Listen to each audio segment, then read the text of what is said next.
Hello and welcome to the Slate Political Gabfest.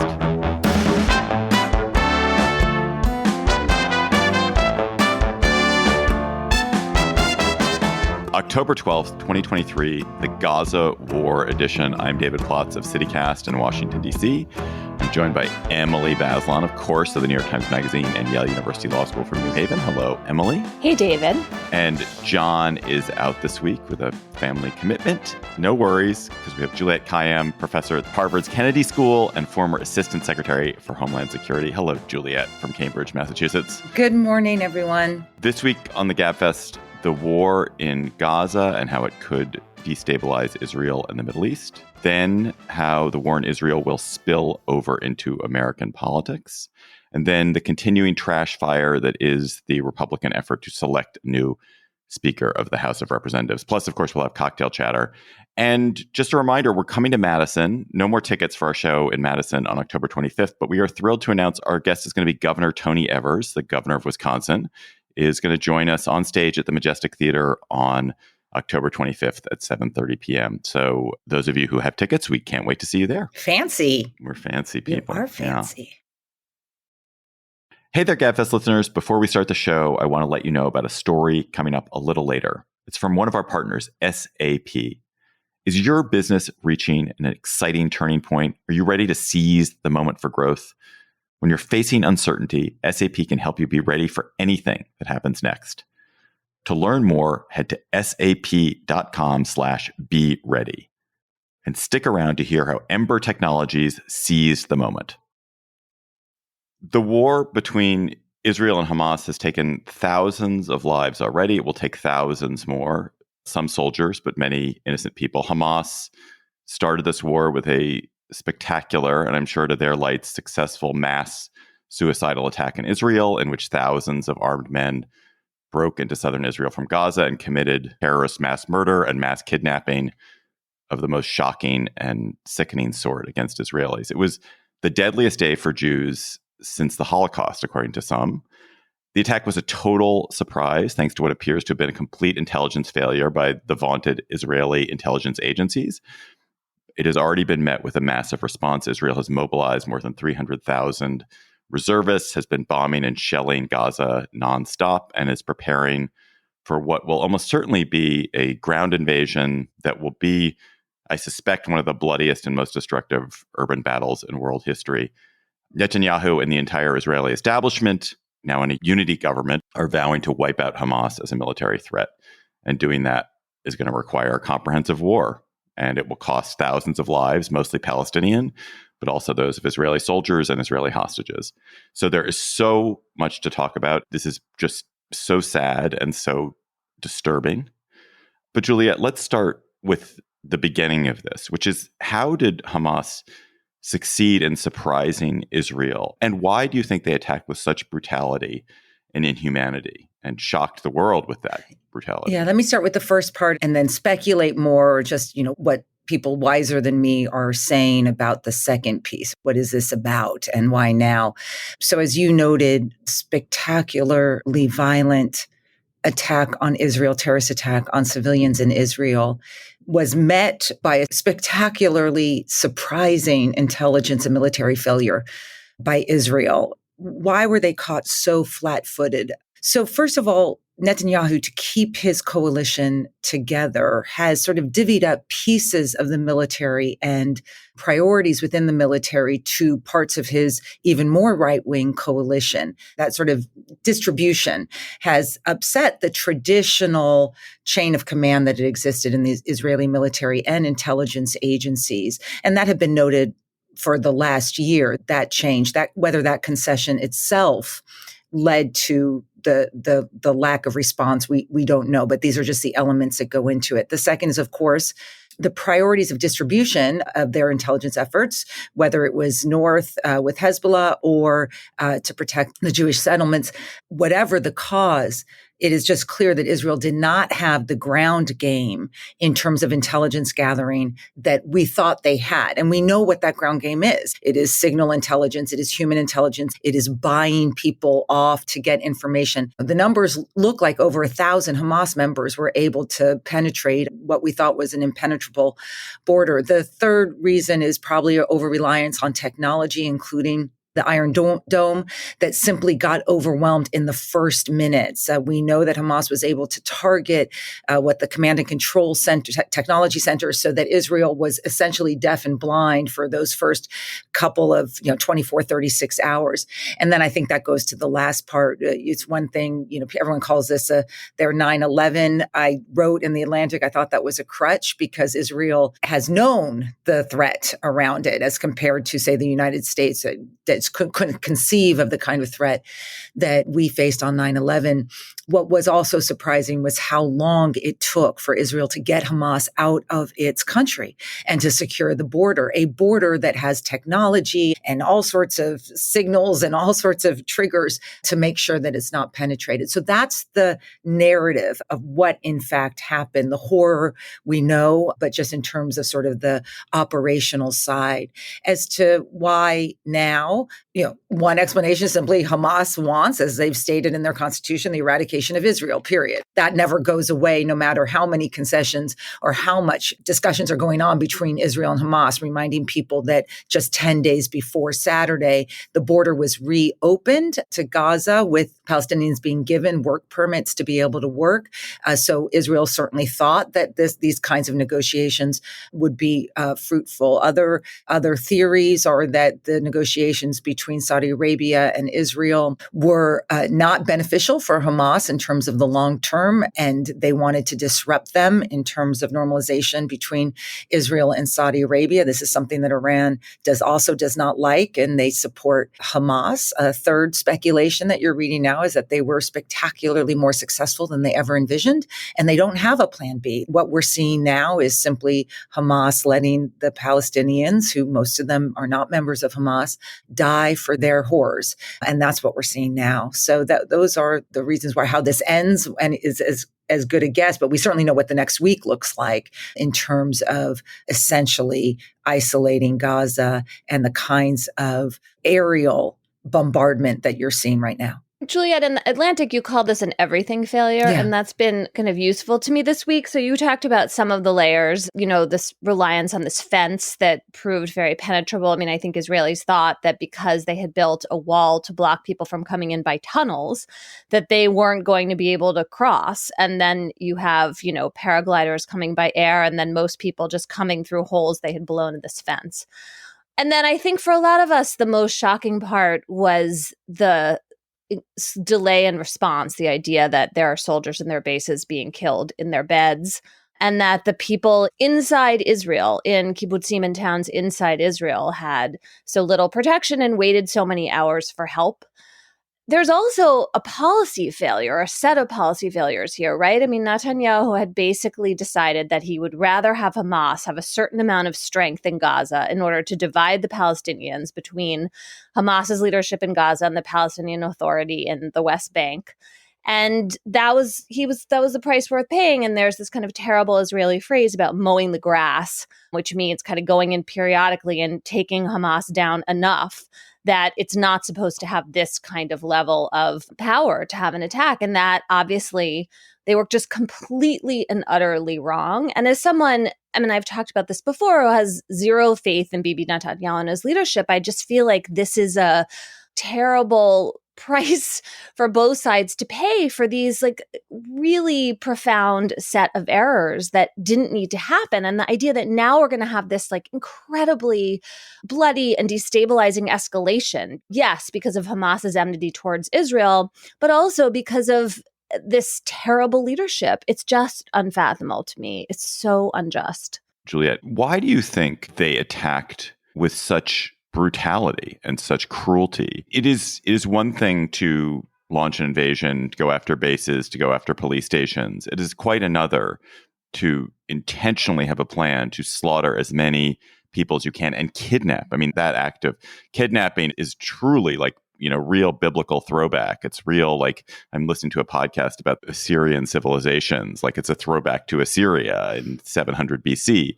Why? Yeah. What is the point of that? So there's two reasons. So first, of course, is the strategic. If you get hostages, it just makes the calculation by Israel about how they're going to go in that much harder. And since we now know that their transparency in terms of what's happening in the Gaza is quite limited, otherwise they probably would have predicted this or at least responded to it better, means they likely have no idea. And we certainly likely have no idea of where the hostages are. So it's just a calculation which will not benefit those who are hostages. I think that just the decision not to bring in, or at least the delay in ground troops now and the bombings, those are just indiscriminate and you're going to hit your own hostages.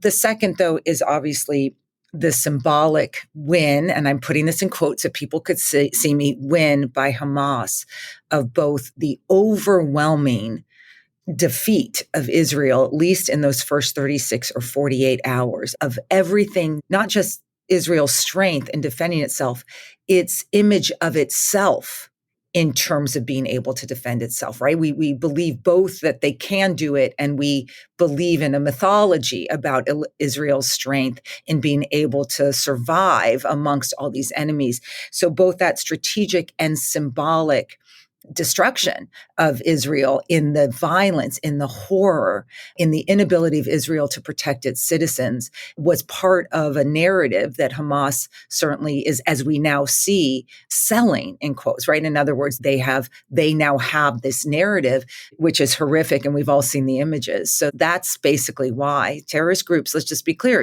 terrorist groups, they want a lot of people watching and they want a lot of people dead, right? And that's what Hamas got.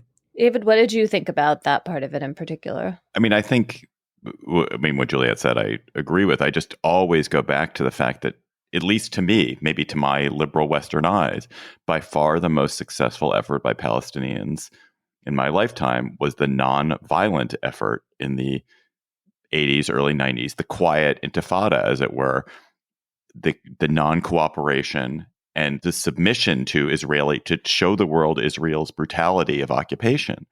And it got them so much more, and it got them a level of economic stability and prosperity that they have not seen, and of freedom of movement and of territory and of international acclaim and recognition. It is so sad and frustrating that this community has been taken over by people who, for reasons of machismo, for reasons of honor, pride, whatever it is, feel like the only way to win is to inflict pain on others rather than accept a little bit of pain for yourself in exchange for something greater later. It's terrible. It's a tragic situation.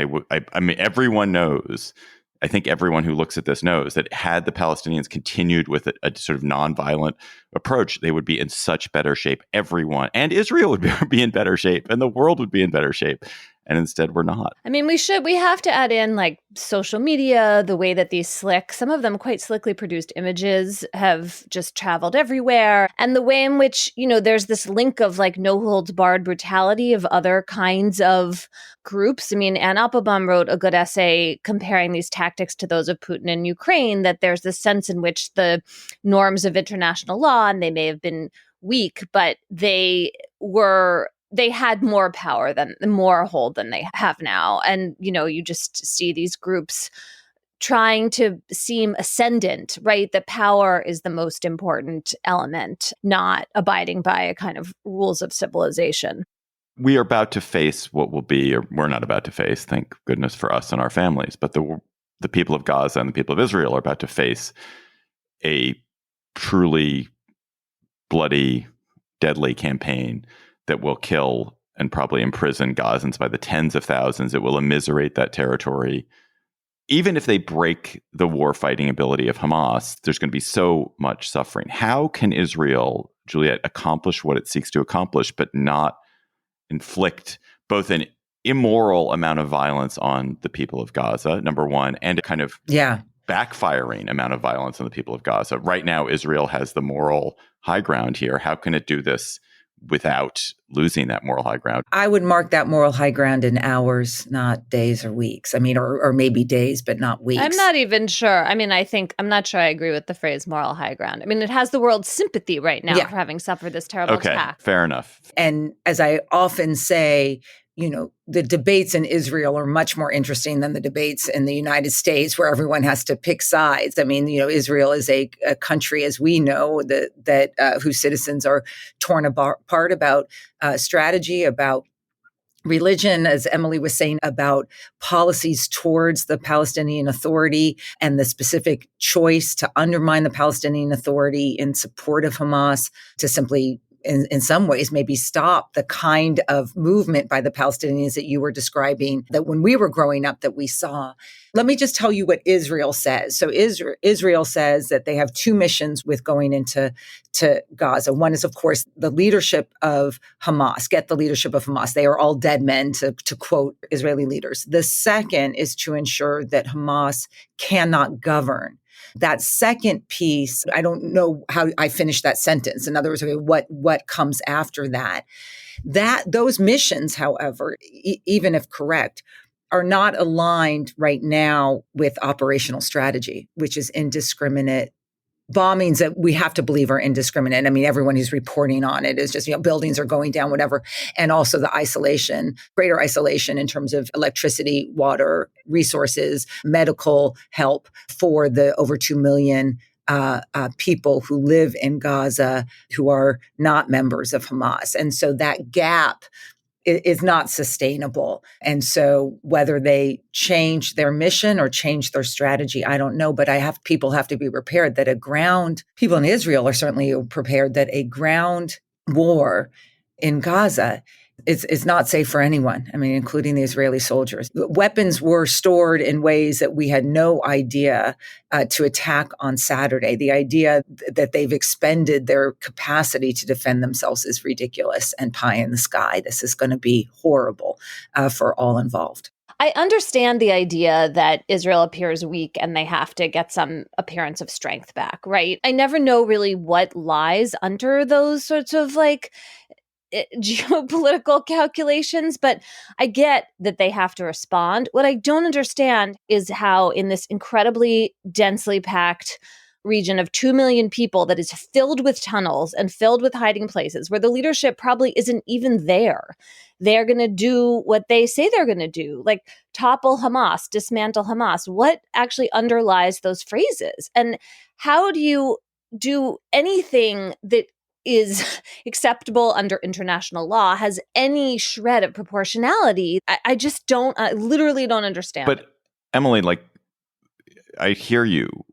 What would you have them do? Yeah. I guess what I'm still holding out hope for is some idea of the goal here is to keep Israel safe, to keep the people in Israel safe. And so what are the responses that signal enough strength, that are strategic, that have some kind of short timeline, I think, that then don't backfire in all these incredibly predictable ways, right? Overreaction is its own danger. And this idea that Gaza is a trap, it's literally a trap filled with all these tunnels, just seems overwhelming to me. I guess what I'm saying is I'm no military strategist. I don't know how you make some kind of set of surgical strikes that signal to the world that, yes, you've responded. But the mismatch here between what seems about to unfold and what the actual tactical and strategic plan could be just seems so big to me, right? I mean, another way to think about this is yes, Hamas had all of these munitions stored and they were ready for an attack that nobody expected. But they are not some major military force, right? They are not the army of any country. And so in a sense, it's pretty easy to make sure this doesn't happen again. You defend your border. You make sure that a lot of your troops are not off, defending the Jewish settlements in the West Bank where you have no business to be anyway. And in the end, the way that you take out Hamas is that you provide some kind of path back to peace for this dispossessed people. I know that seems utterly remote right now, but it's still the only thing that's going to really change the dynamic in the neighborhood. I think one of the things that I noticed in the language that we've seen coming out of Israel is there's this very right-wing government, and it's a Jewish nationalist government in many most ways. And the description of Hamas as animals, the language of dehumanization is very unsettling to me. Again, it's like, I actually don't see an alternative. If you were in Israel, I'm sure that if I were in Israel right now, I would be like, we got to invade and we got to cause as much damage as we can. That idea that the people who are being invaded are not somehow like you. They are not human beings. They're not children like your children and wives like your wives and boys like your boys is sad. It's unconscionable. And it also, again, it backfires. And like, no, using words like that is not the same thing as actually like murdering people in their sleep or, kidnapping children and old people. But it is dehumanizing. And in so that sense, like it is falling to the level of your attackers. Yeah. I mean, that's the nature of a situation like that. It alters the oppressed as much as the oppressor. And then you could just decide who is whom in my sentence, right? So both parties are impacted by the status quo. I just want to raise two political potential solutions. So the first is, of course, that there is a moderate Palestinian network that can rise out of these ashes, and figuring out ways in which the international community and the Arabs, as I say, who have been spectacularly unhelpful as well for the Palestinian cause, looking at you, Egypt and Saudi Arabia, can assist in that effort. So there might be a potential. There's very strong, moderate Palestinian voices from the two-state solution days who still exist. The second is, and this, I am hardly an expert on domestic Israel politics, but I listen enough and I read enough. Does Netanyahu survive this? I mean, this is what he was about. You give him all the power in the world, destroy the Supreme Court because our security needs it. And the voices within Israel, progressive and liberal, but even moderate voices you're starting to hear that are now, after the horrors of this weekend, able to just take a deep breath and say, wait a second, this was the quid pro quo. You got to be horrible in all the ways that we knew Bibi to be horrible and corrupt and all those things, but you were going to protect us. And whether that comes to hurt Bibi or make him stronger, I don't think it's at all clear. Before we get to our next segment, I want to thank our Slate Plus listeners. Because of Slate Plus listeners like you, we've been able to keep the Gabfest going for so long. And Slate Plus members get lots of stuff for their subscription, bonus segments on every episode, special discounts on live shows, no hitting the paywall on the Slate site, and so much more. And this week in our Slate Plus segment, we're going to be talking about RFK Jr.'s run as an independent for president, his quixotic run, annoying run. So if you are a member of Slate Plus, thank you. Enjoy it. If you're not a member of Slate Plus, go to slate.com/Gabfest Plus to become a member today. That's slate.com/Gabfest Plus. This podcast is brought to you by Slate Studios and SAP. How do you know when to seize the moment for growth? When your opportunity arrives, you need to be ready.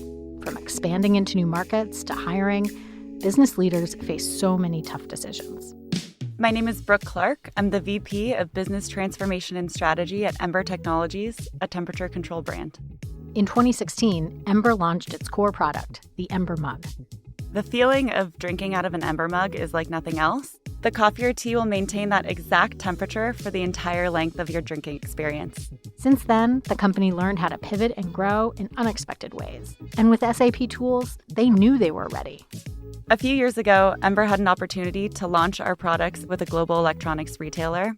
The tricky part of it was that we would be expanding to 27 countries around the world. It was a massive undertaking, not just due to hitting launch dates and timelines, but also given the intricacies of meeting product compliance in all those new countries. We only had a few months to get prepared for this rapid growth. We had to very quickly make changes on a fundamental level with our systems, our e-commerce, all of the integrations, the cloud-based systems that we put in place in order to facilitate the expansion into 27 countries has continued to benefit us to this day. In order to be ready, you have to have the right processes in place so that when the moment presents itself, you can seize that moment. Ember Technologies seized the moment for growth. Will you? Head to sap.com/be ready to learn more. Today, 1 in 3 women are blocked from getting abortion care in their home state. Over the past year, lawmakers in 22 states and counting have stripped reproductive freedom from nearly 21 million women, plus more trans and non-binary people. Across the country, politicians are pushing to control bodies, lives, and futures. There's no end in sight. They want a nationwide ban on abortion, and they're also attacking birth control, sex education, care for trans people, and more of our human rights. Planned Parenthood is fighting to make sure everyone can get the care that they need. They'll never back down. They'll never stop fighting, because everyone deserves sexual and reproductive health care, no matter what. You can join the movement and donate today. Visit PlannedParenthood.org/future. We're now going to turn to the impact of the war on American politics and foreign policy. In the same way the Ukraine war reset global politics outside of Ukraine and continues to reset it, this war is going to spill into geopolitics, and it's going to spill into American politics. At the moment, the overwhelming majority of American politicians have clearly taken Israel's side, 95% backing statements supporting Israel in the House, President Biden calling Hamas evil. The United States has sent a carrier group to the Eastern Mediterranean, will undoubtedly be sending huge amounts of military aid soon. It arrives at a time when the U.S. has been trying very hard to broker a deal between Israel and Saudi Arabia, a deal whose likelihood is now either greater or lesser. I don't even know. Let's start with that. So, Juliette, would you say that given what's happened, that deal is more likely to come soon or is now indefinitely put off? What we know is put off, right, is the internal Israeli dynamics of Netanyahu wanting more power over the judiciary, which he has said explicitly is not going to happen now to get a unified Israel. On the geopolitics side of it, Saudi Arabia really wants this deal. What people need to understand is that there's a lot that the United States is giving to Saudi Arabia to grease the runway for this deal. The Crown Prince wants it. It will be a huge success for him in the Arab world, will establish Saudi Arabia as a counter to Iran and also benefit Saudi Arabia's attempts at modernization, that it's not in the, Israel is the devil world of. But Juliette, just to interrupt there, I mean, why, if Israel wages a quite bloody campaign in Gaza and is seen killing Muslim Arabs by the thousands and tens of thousands on the streets of Gaza City, is that really going to be something that Saudi Arabia is going to be excited about, to be the partner of Israel? Yeah, I mean, there's no street in Saudi Arabia that they have to respond to. The Saudis are, and this is so general. I mean, obviously there's a tie to the Palestinians, but if I look at 40 years of the Arab states assisting the Palestinians in a non-violent approach to a resolution of a problem that nobody seems invested in solving, I would say that the Saudi government now will get over this, and that the arms and the money and the access that they will get out of this deal with the United States and Israel far outweighs the long term. The short term, I think you're right. I think everyone sort of goes to their corners, but I am not at all convinced that this piece of what might have motivated Hamas actually will derail all of it. I'm not saying I don't know, but I'm not convinced, given that all parties still are invested in it, right? I mean, all three parties are still invested in it. Well, I hope that it changes somebody's calculation. It should change Israel's, certainly the United States calculation about what it should include. I mean, this whole idea of skipping over the Palestinians and bypassing their interests, and that Israel can, in this high-handed manner, and this was true about the Abraham Accords with Bahrain and other smaller Arab nations. I just think that is part of the poisonous dynamic here. It's immoral and wrong, but also I think it is backfiring as a political and international strategy. Dynamic being, what's poisonous?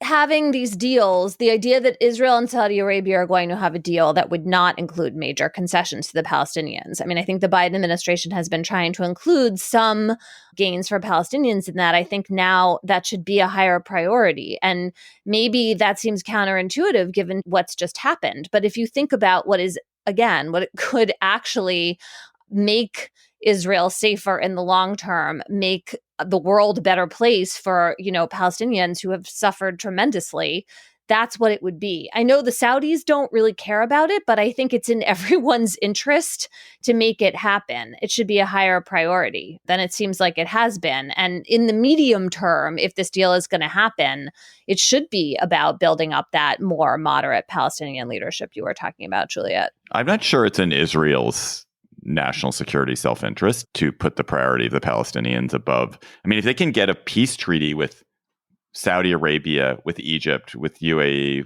with Qatar, it's like pretty good to like the most powerful militaries in the region to know that they're not going to be attacking you. That seems like a really great deal. Yeah, the moral issues you raise, Emily, are exactly right. But I'm Lebanese, so I can talk about Arabs this way. I feel like I said the Arabs are my people.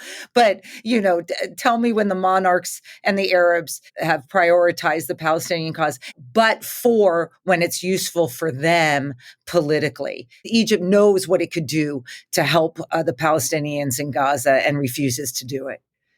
Yeah, I see all of that. What I'm arguing, I think, is from the point of view of Israel, that yes, sure, those kinds of treaties are useful, but those countries have not attacked and bedeviled Israel all these many years. It's the Palestinians who live next door who pose the security threat, right? And so in order to change that dynamic, and also, frankly, to have some shred of hope in making Israel continue to be, or try to be again, both a Jewish and a democratic state, there has to be some resolution, right? And so this is an opportunity for the United States, at least, to put pressure in that direction. Let's move to the U.S. We've seen, of course, there's 100% Republican support for what Israel is doing, and there's overwhelming Democratic support at the moment. We also saw that when Russia invaded Ukraine, there was something similar. Do you think we're likely to see support for Israel wither in the U.S. if this war goes on or gets too bloody, or people kind of like, whatever, they've been hit so hard they can do whatever they want? So there's going to be two pieces to this. One is going to be, mostly on the Democratic side, is going to be people wanting the Biden administration to reconsider its recent deal with Iran regarding the release of assets for hostages that are being held by Qatar right now. It's complicated, but there's a whole process by which Iran can access that money for humanitarian and social needs. And it's $5 billion, right? $5 billion, yeah. So that is going to be debated. That money hasn't been released yet. But I think it's not just the Americans. I mean, I think, the unified statement by the European leaders as well against what happened is important, but it will only sustain through clear evidence that Israel has a limited mission, and it's not to flatten a place where plus 2 million people live. And I think that you are going to see both political and social criticisms of that strategy. You're already seeing it. And so I just don't think it can sustain itself that long. I think we will be having a different conversation in 10 days, depending on what Israel decides.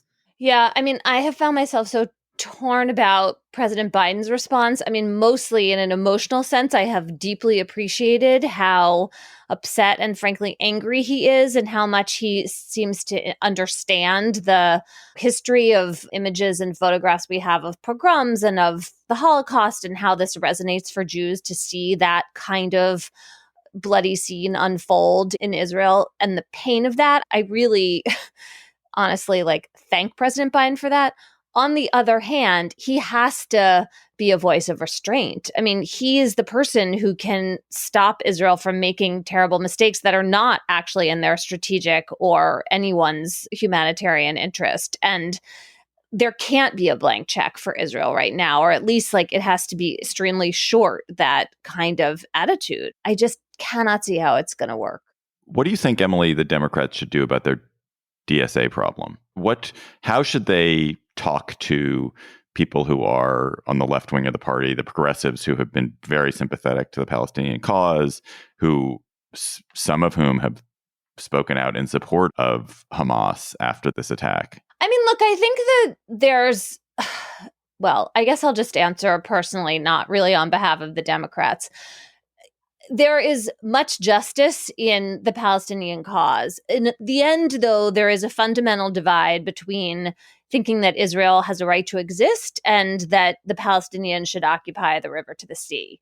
And for me, it is just fundamentally unsettling to realize that the left is now in a place where parts of it don't think that Israel has the right to exist. And I think that's a breaking point within the left. I think it is a historical set of ideas about that particular land and also about Jews and what it's like to be Jews in the world. And it's, like, to use the word disappointing doesn't even begin to cover it. But I think that actually that initial response of the DSA and the groups on various campuses that have probably gotten too much attention, but have been incredibly, I think, thoughtless and countenancing murder in their responses. I actually think that the backlash to that has been pretty successful and a relief to me to see. People are entitled to their views, obviously, but I think the idea that if that's what the DSA is going to stand for, it is going to be marginalized and sidelined is important for democratic politics. And also just the basic idea that, the left should be about protecting innocent lives, and that last weekend was not the moment to forget that seems really important. Juliette, you were a Harvard professor. Harvard has been riven with a statement. It's all about us, buddy. It's all about us. We got to, I'm joking. It's just ridiculous. I mean, I'm just saying, like, only Harvard will make it all about Harvard. Well, God. It's not just Harvard making it all about Harvard. I know. But where do you feel on the Harvard campus right now? I mean, you're in your airy-fairy, beautiful office, gold-plated office. It's not Goldwood. You're looking at my office. So I had one student leave. He's Israeli, to go be with his family. I don't know. He did not tell me, and I don't know if he's going to go serve and leaving for good. I have several Arab students whose families are in Lebanon or have fled Gaza. I mean, look, this is all the horror that Emily and all of us are talking about. It gets played out. The university should reflect the world. So let me just be clear here. The original statement by the Muslim groups, which, it's not at all clear, the vetting process and that went through it was horrific, full stop. Like, I don't need qualifications. It was horrific, period, full stop. That's it. The reaction to it by people who either elevate the role of student groups within universities, to have been proponents of free speech in other arenas, pure free speech, and have criticized the left for silencing diversity of viewpoints, now all of a sudden, want universities to clamp down on it. So that hypocrisy is a little bit hard for me to take at times. But third, and most importantly, these adults here, those who are playing out this on Twitter, and alumni who are launching attacks on individuals and telling employers never to employ these people, whatever, we are the adults. Right. I mean, yes, these are grad students or undergrads, whatever. We've got 3 or 4, 5, 6 decades on these people, on these kids. We know what happens when we use a Twitter following of 1 million or 700,000 to launch attacks on student groups. And it happened. Doxing, target attacks, the threat level is higher here. We've gotten messages from the police department. Student groups and individuals have trucks running around JFK Street with the names of students who had signed it. What do you think is going to happen? I mean, that's the thing. What do you think is going to happen? Not to mention that some of those students didn't sign on individually. Didn't sign on. And then you have the added tension that the Israeli students feel that their country has been attacked, and Jewish students, American, Israeli, or otherwise, feel that their religion is under attack. And they don't know what happens next. And so my plea is adults act as adults and understand the consequences of what it is. Don't everyone to their camps, and whether we say the right words and if we say them fast enough, like, none of it is relevant to what is happening in Israel and the protection of Israel. But it's just part of, how universities have come to be lightning rods. And I'm here.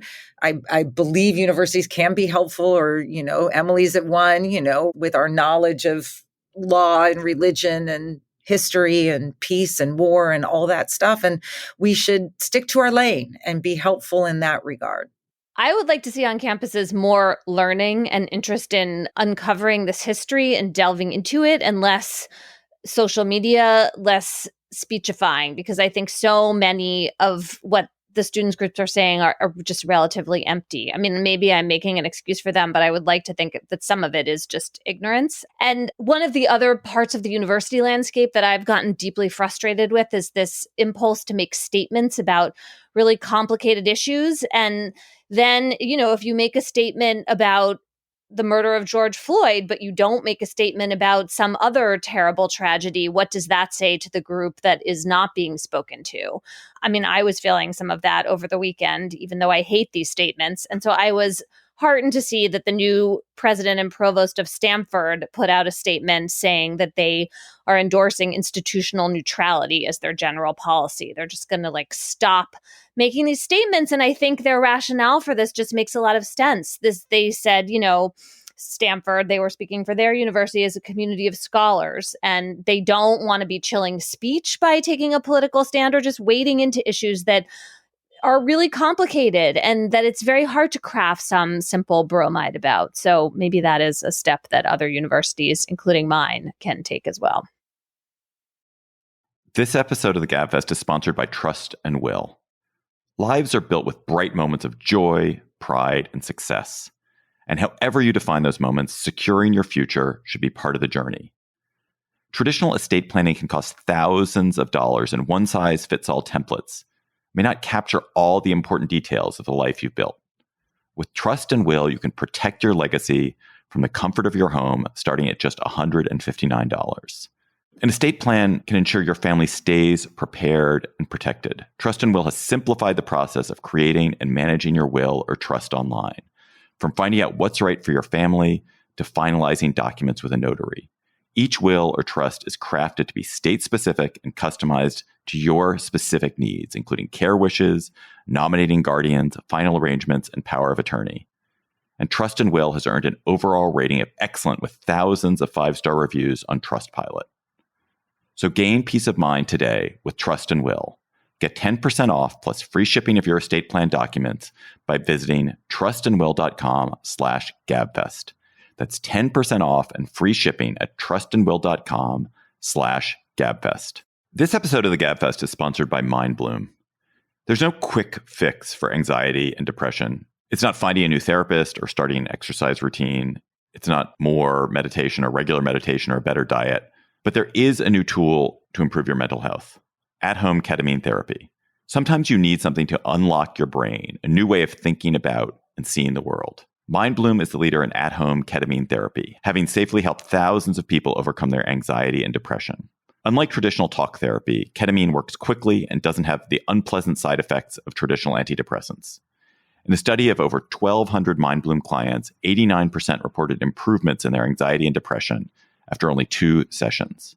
Right now, MindBloom is offering our listeners $100 off your first 6-session program when you sign up at mindbloom.com/Gabfest and use promo code Gabfest. Take the first step and break free from your anxiety and depression with MindBloom. mindbloom.com/Gabfest and use promo code Gabfest. This episode of the Gabfest is sponsored by SimpliSafe. Fall is here. The kids are back at school, at soccer practices, you're out and about, and that means your home may be sitting empty and vulnerable. So if you've been thinking about protecting your home, start with SimpliSafe. SimpliSafe's home security and their revolutionary home monitoring innovation offers 24/7 live guard protection that's designed to help stop crime in real time. If an intruder breaks into your home, SimpliSafe's professional monitoring agents can actually see, speak to, and deter them through SimpliSafe's new Smart Alarm wireless indoor camera. That camera works seamlessly as part of the SimpliSafe system to keep your whole home safe from break-ins, fires, floods, and more.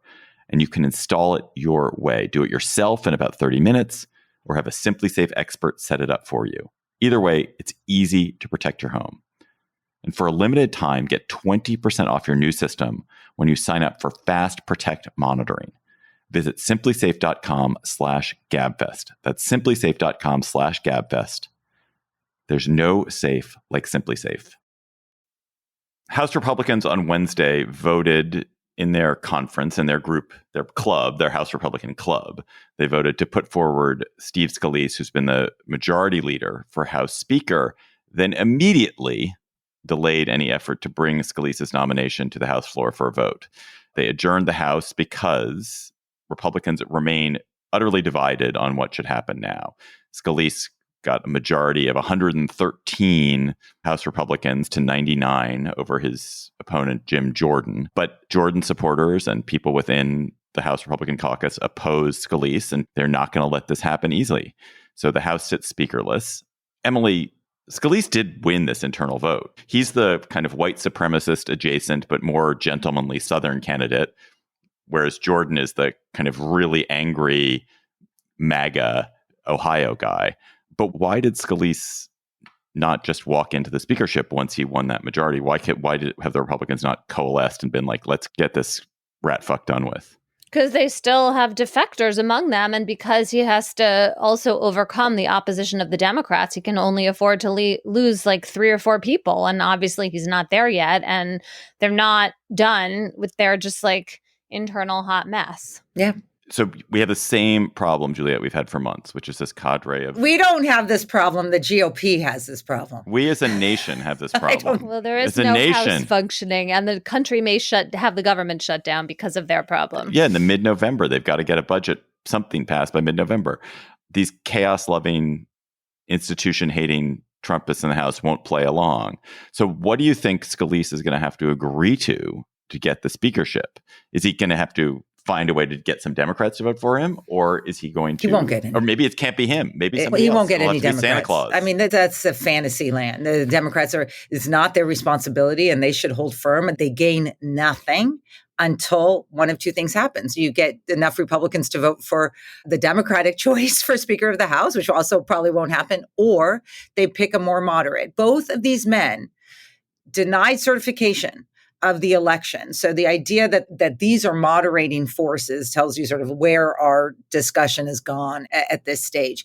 Neither of them, for that reason, can moderate that wing of 8 or 10, which is just growing. I mean, Mace was never thought to be, crazy lady. And now who knows what her agenda is and stuff. So I think it's still Scalise. I think that if you just actually listen, it's not at all clear that all of them are going to go against him. And there's just a lot of ill will within the party right now, but they will at least align around him until he can't do it anymore. And we may just see one after the other until either something breaks in the next election or there is some coalition that can get behind a moderate candidate. But, the idea that the Democrats, I know you both said like this is America's problem, but it's the obvious result of a party that 2 years ago could have stopped this. And so there's no surprises here, right? I mean, we all knew that this was where it was heading. And the idea that the Republicans seem surprised that they can't govern is like, hello. Who was that British prime minister who served for 45 days? Liz Truss. Yeah, I feel like this is where we're going to head with Republican speakers, that if Scalise or Jordan or my aunt or anybody else becomes the House Speaker with this group, it seems untenable that they can hold on to it because we approach yet another budget deadline. And Emily, how on earth could the House Republicans as currently constituted and with the anger at McCarthy for making a pretty anodyne deal, how can they possibly pass anything that will satisfy their members? I mean, it seems like if they're going to let a small number of people run the show, and because of their slim margin, I'm not sure what choice they have, they're not going to pass something. I mean, I understand that there's a difference between Jim Jordan and Steve Scalise, but they have both denounced McCarthy's decisions to prevent us not paying off our debts and to prevent the shutdown. So in the end, aren't they signaling that they are going to let the shutdown happen? And how much like real substantive difference is there here? I think last week, or when McCarthy was toppled, was holding out the idea of like, okay, well, that sort of lanced the boil and everyone's going to understand that the next person is going to have to go back to business. And maybe this was like some personal vendetta. But now it just seems like no. I mean, especially because Jordan made such a strong showing, right? There's no lancing boils. Yeah. It's no lancing boils. I don't know where people get this idea. These people it's a cancer. It's metastasis. It's not a boil. It's just spreading. Nancy Mace now has it. And it doesn't go away until there's some determination in 2024 whether Trump is the nominee, more likely than not. Although I have to say his recent statements about Israel are I don't know how they put the genie back in that, but I've always wondered that about Trump. And then defeat in a general election. And then, this idea that you can manage this piece of the Republican Party, or no, let me put it a different way, that the Republican Party is anything but a losing party, will have to be addressed by whatever comes out of the ashes of the Republican Party. But that has to happen. And it's not at all clear that that will happen. I continue to think that as a national matter, as a matter for the health of the country, what's happening with the Republicans is tragic and incredibly damaging. But for the Republicans themselves, as a political party interested in electoral success, I actually don't think it is harmful, because this party is interested in, maybe it's not interested in this. It is indifferent to creating chaos and dysfunction. The more chaos and dysfunction there is, the more disillusioned voters get, and the more cynical about government voters get. And the more that happens, the better this current Republican Party does. And so I don't think that this amount of chaos or government shutdown will actually impact Republican votes in 2024. I think it will impact the country. I think the country will be a poorer place and a miserated place, a place with a less functioning political system. But I don't think that Republicans will get fewer votes relative to Democrats as a result of this. I mean, look, the thing about the House in particular is that the big sort, the way in which people have moved in the country to separate themselves politically, and then also gerrymandering, means that there are only like 14 or 15 Republicans in swing districts who could pay a price. But it is also true that, on the margins, if a few people shift over and those representatives lose, that would shift the balance of power in the House. And maybe that's some kind of wake-up call here. So maybe there is some kind of price to pay, David. I mean, wait, how many wake up? What do you think? These people have hit snooze button. What kind of wake up call do you think the hardcore MAGA Republicans in this country are waiting for? Well, it's a question is, can you peel some people who are less committed away from that group, and that being enough to affect who's in control of the House, right? And then you might have some people who are actually interested in power, because some of these people are opportunists, right? I mean, there's some of that going on, just like performance and posturing, and they might move when they see how the wind is blowing. But the wind has to blow differently. It hasn't yet. Yeah, I think this change does not come through the House. It comes through the White House. And until Trump is not the leader of the party, that too, I believe, could have been dealt with on January 7th, 2021.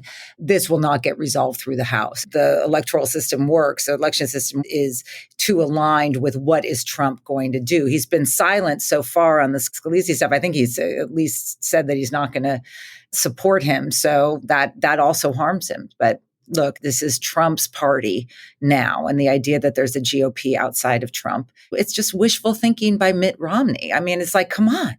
Well, Mitt Romney isn't even engaging in the wishful thinking. Yeah, I mean, like he's like, yeah, there's a GOP left, but I'm not here for it, because there is no GOP left outside of Trump. Well, with that cheery finish. Well, there's an election Kayyem, from Professor Kayyem. It's a hard week. It's a hard week. Let's go to cocktail chatter, because it's such a hard week. When you've had a really freaking hard week, Ebaz, what are you going to be chattering about with the little Bazelons? So I was at a Jewish wedding last weekend in which there was a lot of concern for Israel, but also a lot of joy and dancing. And the rabbi started things with a lesson from the Talmud that I really appreciated. So there's a passage in, it's called Tractate Smachot, also known as Evel Rabbatai, apparently. And it deals with mourning. And it has the following scenario in it. You have a funeral procession and a wedding procession, and they meet in the middle of a town. Who gets the right of way? Do you guys want to offer guesses? Wedding procession. Yes, it's the wedding procession. And the reason for that is some sense that Jews in the end are about hope, and that there has to be the joy, that the possibility of the life cycle continuing has to take precedence, even though Jews also obviously take mourning and death and grief really seriously.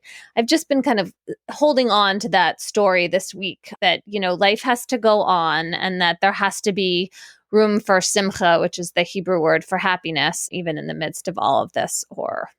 That's so lovely, Emily. Now I feel like I have to raise my game. My God.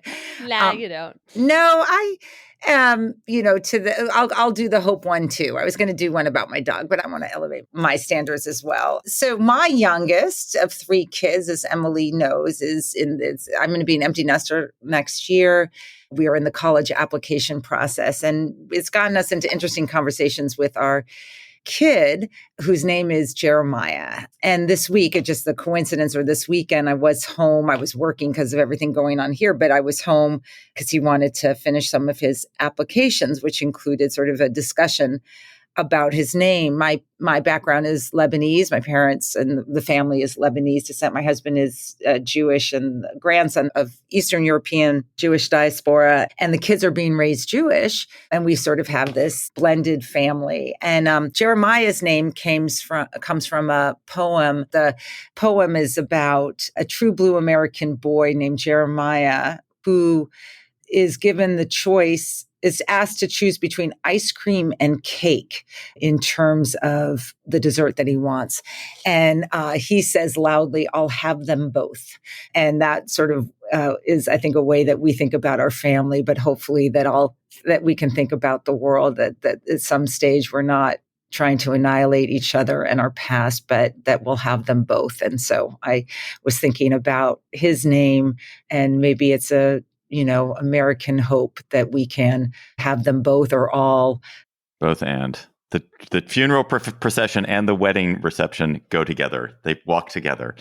My chatter, I'm going to do 2 quick chatters. One is I want to suggest to people that they read Matt Iglesias's piece this week, "The Deaths of Despair Narrative is Wrong." It's all about how the story of deaths of despair, which is this idea that Americans by the thousands and tens of thousands are losing their lives early because of suicide, because of drug overdoses, because of guns, because of depression, because of sort of chronic illnesses brought on by depression, that actually when you dig into those numbers, Matt says and argues pretty persuasively, you see a huge opioid spike and you see a huge impact on the lowest 10% of Americans, but that you just compare it to similar circumstances in Europe and you realize there's not a despair thing going on. It's just that American policy on opioids has been very bad and has exposed lots and lots of people to opioids, and that's what's causing it. And that there isn't actually a spike in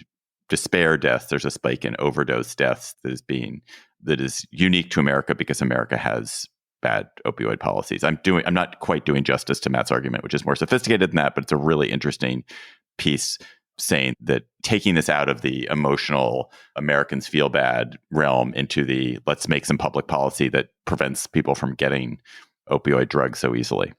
That was one of my chatters. The other one is I was on a plane this week and watched a fantastic movie that I would recommend to anybody who likes a good micro narrative. It's the BlackBerry movie. It's called BlackBerry, and it's about the rise and fall of the company Research in Motion, which made the BlackBerry. And it's a Canadian company, had brilliant technical founders, and then a business guy who came in and helped them build the company. And they're a mismatched set of people. The company was way ahead of the curve and then fell way behind the curve when Apple showed up. And it's really fun. It's a very fun movie about technology, about building a business, about corporate culture, and just can't recommend it enough. Check it out. Awesome. Listeners, you have chatters. Please keep them coming. Please email them to us at gabfest@slate.com, something that you're talking about with your friends at your cocktail parties. And our listener chatter this week comes from Deb Knox in Pittsburgh. Hello, Gabfest. This is Deb Knox from Pittsburgh. I wanted to share that little Amal visited our city a few weeks ago.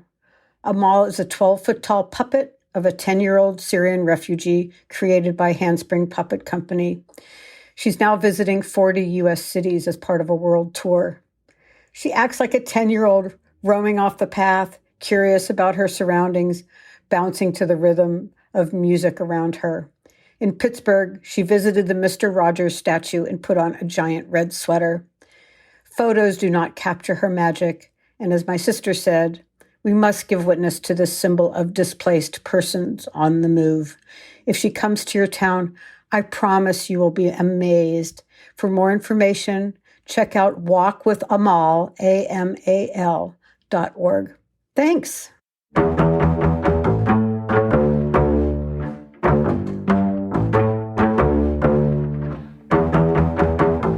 That's our show for today. The Gabfest is produced by Jared Downing. This week, Dana is on vacation. Our researcher is Julie Hugan. Our theme music is by They Might Be Giants. Ben Richmond is Senior Director for Podcast Ops. And Alicia Montgomery is VP of Audio for Slate. Please email us your chatter at gabfest@slate.com. For Emily Bazelon and the always game Juliette Kayyem, who came in on no notice and was brilliant as always, I'm David Plotz. Thanks for listening. We'll talk to you next week.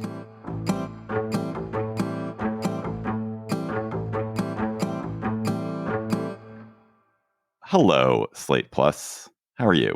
So Robert F. Kennedy Jr. is running as an independent. He announced this week he's going to run for president as an independent. Cornel West is also running as an independent. No Labels, the well-funded centrist organization of some sort, is still holding out the possibility of running another candidate and really screwing the 2024 election up. So as it stands in recent polls, Emily, Kennedy in a three-way race with Biden and Trump, and I'm just, everything I am saying, I'm putting in air quotes right now. In a three-way race with Biden and Trump, Kennedy is polling at 14%, whereas Biden and Trump are in the low 30s, with Trump slightly ahead. Is that meaningful? Is Robert F. Kennedy Jr. a meaningful candidate, Emily Bazelon? No, I would say it is not meaningful, and it's just people's way of expressing discontent with the other two candidates. I can't imagine that people really understand who he is, because he's totally batshit and ridiculous. And, he has the Kennedy name, so that adds a kind of veneer of credibility, but those numbers will come down. And teeth. He has the Kennedy teeth. More important than the name. Juliette, you clearly are a huge Kennedy stan. Oh, yeah, exactly. What do you think President Kennedy's administration is going to be like? Well, they'll be like reverse vaccines. Like, we have to get the stuff out of our systems. Like, we'll have to somehow figure out a way. As we say, he is bat crazy and is using Are you one of those people who doesn't curse in public? No, I totally curse in public. Is this public, though? Can I curse here? Yeah. Batshit crazy. Did Emily curse? Yeah, I said batshit, but you did. Oh, we used. I forgot that you said. Yeah, you said it. That was just a snippet from our Slate Plus conversation. If you want to hear the whole conversation, go to slate.com/Gabfest Plus to become a member today. It's time to get your checking account to zero with free checking from PenFed. That's zero ATM fees, zero balance requirements, and zero time spent waiting for your paycheck to direct deposit, because you can receive it up to 2 days early. Open your account with just $25 and see how big zero can be. Apply online today at PenFed.org/free checking. Early direct deposit eligibility may vary between pay periods and timing of payers' funding. To receive any advertised product, you must become a member of PenFed, insured by NCUA.